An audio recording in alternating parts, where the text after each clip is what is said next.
யோ தம்பி, என்ன நடந்து வர்ற? என்னையா புது பைக்கெல்லாம் எடுத்திருந்த? ஆமாண்ணே, எங்கள் அப்பங்கிட்ட பெட்ரோலுக்கு காசு கேட்டேன், விளக்கண்ணே இல்லைன்ட்டியான். அதே ஃப்ரெண்டு கூட போகலான்னு நடந்து போயிட்டுருக்கேன். ஏன் தம்பி, அந்த புது பைக் யார் எடுத்து கொடுத்தது? எங்கள் அப்பந்தே. அதுக்கு மாதம் டிவி யார் கட்டுறது? எங்கள் அப்பந்தானே.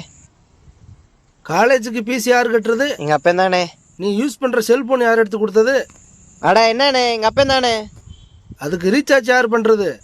அடா நீ என்னானே, எல்லாமே எங்கள் அப்பந்தானே. ஏன் தம்பி, எல்லாமே கொப்பாதேன்.